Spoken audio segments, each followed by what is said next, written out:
Hello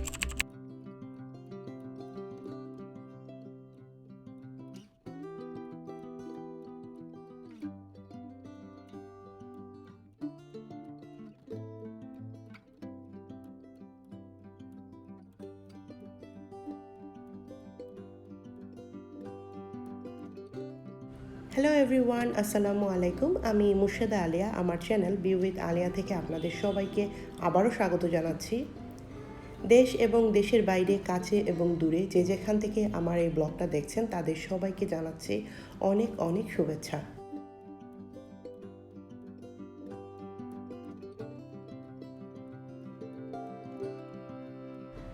এখন আগের মতো সূর্যের তেমন উত্তাপ নেই। বাতাসে অদ্ভুত এক সুবাস, রোদের তাপে আরাম। হেমন্তের সকালবেলা আবছা কুয়াশায় ঢাকা থাকে চারিদিকের মাঠ ঘাট।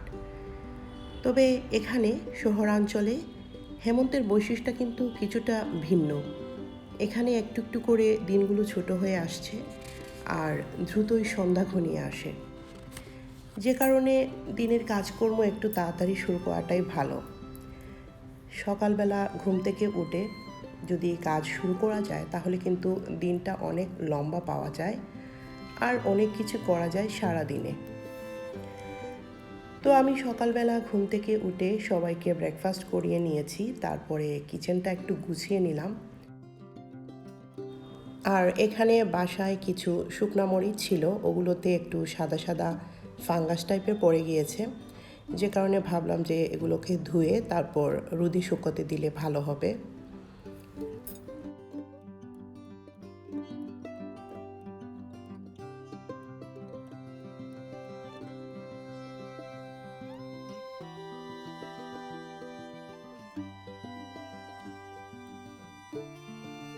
তো এদিকে আমার ময়না পাখি একটু রাগ করেছে, ওর জন্য যে কলা ছিল সেটা নষ্ট হয়ে গিয়েছে, সেজন্য সেটা খাবে না আর কথাও বলছে না। একটু পচা কলা হলে ও একদমই খেতে চায় না। তো যাই হোক, এখন কিচেনে চলে আসছি, কিছু রান্নাবাড়া করব। আজকে মাছ ভাজি করব একটু ঝোলঝোল করে, আর ডাল রান্না করব। আমার বাসায় প্রতিদিন ডাল রান্না করা লাগে, তো আজকে মসুরের ডাল আর মুগ ডাল একসাথে করে রান্না করব, তাহলে একটু টেস্ট ভিন্ন আসবে। আর এদিকে হচ্ছে পাতাকপি একটু ভাজি করে নিয়েছিলাম। এখন পাঁচফোড়ন, ধনেপাতা আর কাঁচামরিচ দিয়ে এটাকে নেড়ে ছেড়ে শুকিয়ে তারপর নামিয়ে নেব।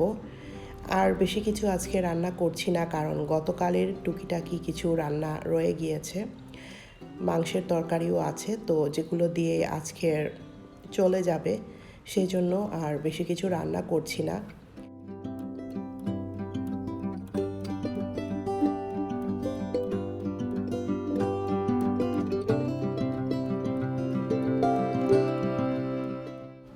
তো আজকে রান্নাবাড়া কম ছিল, যে কারণে খুব তাড়াতাড়ি সব কিছু শেষ হয়ে গিয়েছে রান্না করা, আর কিচেনটাও গুছিয়ে নিয়েছি।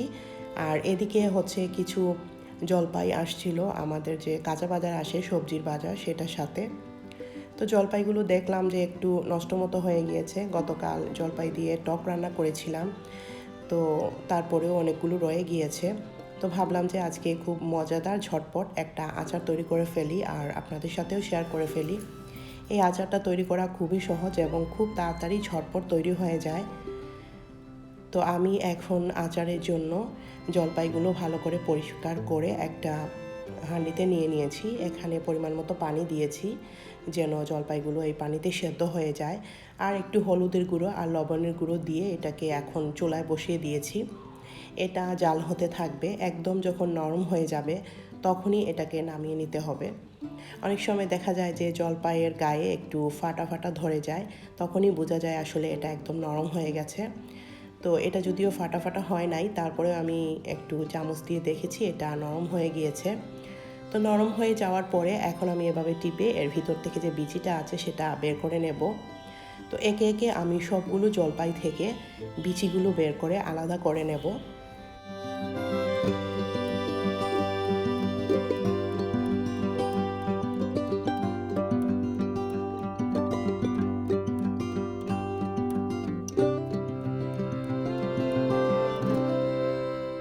সবগুলো জলপাইয়ের ভিতর থেকে বিচি বের করা হয়ে গেল। এখন এগুলোকে আমি হাত দিয়ে ভালো করে কষলে মেখে নেব। এটা হচ্ছে খুবই ভিন্নধর্মী একটা আচার। এটাকে আচার না বলে এটাকে যদি আমরা ঘিলা বলি তাহলে ভালো হবে। আমরা সিলেটিরা হচ্ছে বড়ইয়ের ঘিলা তৈরি করি, তো এটাও ঠিক সেই রকম জলপাইয়ের ঘিলা।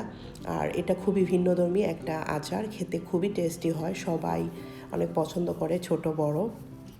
তো এটার জন্য আমার আর যা যা লাগছে আমি সব কিছু একটু গুছিয়ে রাখছি কিচেন কাউন্টারে। আমার আস্ত জিরা লাগবে, আর হচ্ছে শুকনো মরিচ কেটে নিয়েছি। তারপরে এখানে আমার কাছে আছে হচ্ছে তেলে রাখা জিরা, তো আমি জিরাগুলোকে তেলে রেখে তারপর এগুলোকে গুঁড়ো করে নিয়েছি। আর অল্প একটু ধনিয়া গুঁড়ো লাগবে, হলুদ গুঁড়ো লাগবে, আর লবণ তো পরিমাণ মতো লাগবেই। সাথে হচ্ছে সরিষার তেল আর চিনি লাগবে পরিমাণ মতো, যে যতটুকু মিষ্টি পছন্দ করেন ততটুকু চিনি এখানে দিতে হবে।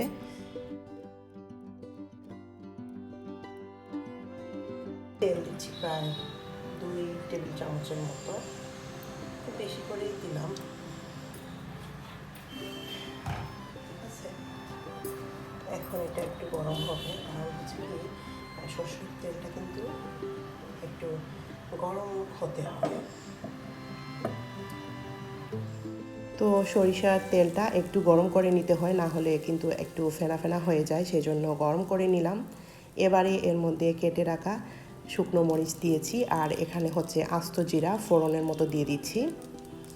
শুকনো মরিচটা দেওয়ার ফলে অনেক ঝাল হবে, তারপরেও যদি কারো কাছে মনে হয় যে ঝাল কম হচ্ছে তাহলে গুঁড়ো মরিচটাও এখানে কিন্তু অ্যাড করে দেওয়া যেতে পারে, তবে আমার কাছে মনে হয় শুকনো মরিচটা দেওয়াটাই বেশি ভালো হবে।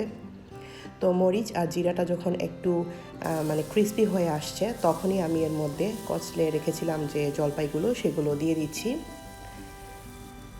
তো আস্তে আস্তে করে আমি জলপাইগুলো দিচ্ছি, যেহেতু জলপাইয়ের মধ্যে একটু পানি ছিল, আর ওদিকে হচ্ছে তেল আর মরিচ জিরা ওগুলো অনেক গরম হয়ে গিয়েছিল, যে কারণে বেশ সাবধানে আস্তে ধীরে আমাকে এটা দিতে হচ্ছে। তো সবগুলো জলপাই দিয়ে এখন আমি এটাকে ভালো করে নেড়ে নিচ্ছি। এখানে প্রায় 3 কাপের মতো জলপাই হয়েছে আমার। তো আমি মেপে নিয়েছিলাম, মেপে নিলে যেটা হয় মরিচ লবণ বা অন্য কিছু দেওয়ার সময় মাপটা মানে পরিমাণটা ঠিক থাকে, সেই জন্য। তো এখন আমি এখানে 1/2 চা চামচ হলুদের গুঁড়ো, 1/2 চা চামচ ধনিয়া গুঁড়ো, 1/2 চা চামচ হচ্ছে তেলে রাখা জিরের গুঁড়ো আর লবণটা দিয়েছি পরিমাণ মতো। দিয়ে এখন এটাকে আমি ভালো করে নেড়ে নেব। যেভাবে সাধারণত আমরা আচার তৈরি করি বা আমসত্ত্ব তৈরি করি, এটাও ঠিক সেরকমই হবে। তো যখন সব মশলাগুলো একসাথে মিক্স হয়ে গেল, তারপরেও আমি 5 থেকে 6 মিনিট এটাকে নেড়ে চেড়ে নিয়েছি। এখন আমি এর মধ্যে প্রায় 1/2 কাপের মতো চিনি দিয়ে দিচ্ছি। আমার কাছে মনে হয়েছে এই জলপাইটা অত বেশি টক ছিল না, তো 1/2 কাপ চিনিতেই কিন্তু হয়ে যাবে। তো কেউ যদি মিষ্টি বেশি পছন্দ করেন বেশি দিতে পারেন, কম পছন্দ করলে কম দিতে পারেন। তো এখন মিষ্টিটা ভালো করে নেড়ে চেড়ে ওটার সাথে মিক্স করে নিচ্ছি যতক্ষণ লাগে। তো আমরা তো সবাই কম বেশি আচার তৈরি করি, জানাই আছে কতটুকু সময় এটাকে মানে মিক্স করতে হবে।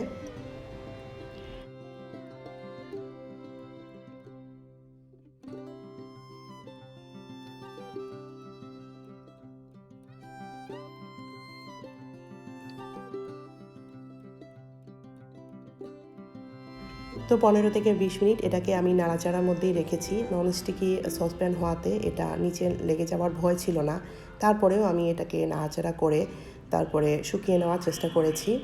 ননস্টিকি থালা বাসনের একটাই সুবিধা, কোনো কিছু সহজে নিচে লেগে যায় না, এটাই। আর অন্য যদি কোনো কিছুতে রান্না করতাম তাহলে খুব তাড়াতাড়ি কিন্তু এটা পুড়ে যেত বা নিচে লেগে যাওয়ার একটা ভয় ছিল। যাই হোক, আচারগুলো রেডি হয়ে গিয়েছে। এখন আমি এগুলোকে আলুর চাপের মতো হাতে একটু মেখে নিলাম। তারপরে হচ্ছে এর ভিতরে জলপাইয়ের যে বিচিটা রেখেছিলাম সেই বিচিটা দিয়ে এটাকে জলপাইয়ের একটা শেপ দিয়ে দিচ্ছি। তো আপনারা যে কোনো শেপেই এটা তৈরি করতে পারেন। তো আমি সাধারণত এরকম জলপাইয়ের শেপেই এটা তৈরি করতে পছন্দ করি।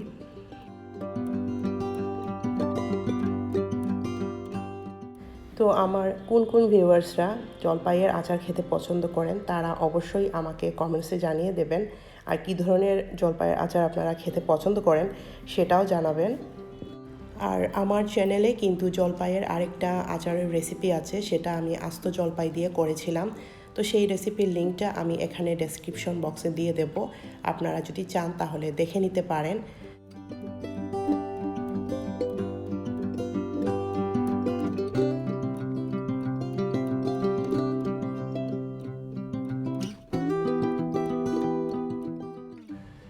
তো এখানে আমি জলপাইগুলো রেডি করে নিয়েছি।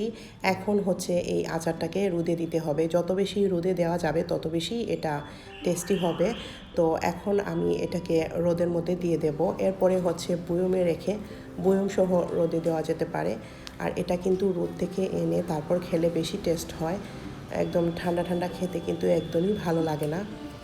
তো অনেক রোদ উঠেছে আমার ছাদে, তো আমি সেখানে জলপাইটা দিয়ে দিচ্ছি। তো আমি কিছু একটা দিয়ে ঢেকে তারপর এটা রোদে দিয়েছিলাম। এখন বিকেলবেলা আমি এই জলপাইটা এখন রোদ থেকে নিয়ে যাচ্ছি। অনেকটা শক্ত হয়ে আসছে আর একটু কালো হয়েছে এটা দেখতে। এবারে এগুলোকে আমি একটা বয়মে রেখে দেব। তারপরে হচ্ছে বয়মটাই প্রতিদিন আমি রোদে শুকাতে দেব, যতদিন পর্যন্ত আচারটা থাকে আর কি। কিন্তু আচারটা বেশি দিন থাকবে বলে আমার মনে হচ্ছে না, কারণ হচ্ছে আমার যে ছোট ছেলে শামস, ও হচ্ছে এ ধরনের আচার অনেক পছন্দ করে। তো আমি ওর জন্যই আসলে আচারগুলো বানাই। তো ও পেলে কিন্তু এগুলো একটাও রাখবে না, একদম শেষ করে দেবে 2-3 দিনের মধ্যেই। তো যাই হোক, ওদিকে আমার যে শুকনো মরিচগুলো আমি শুকোতে দিয়েছিলাম এগুলো অনেক সুন্দর, একদম মুচমুচেভাবে শুকিয়ে আসছে। তো এগুলো আমি একটা জারের মধ্যে রেখে দিলাম।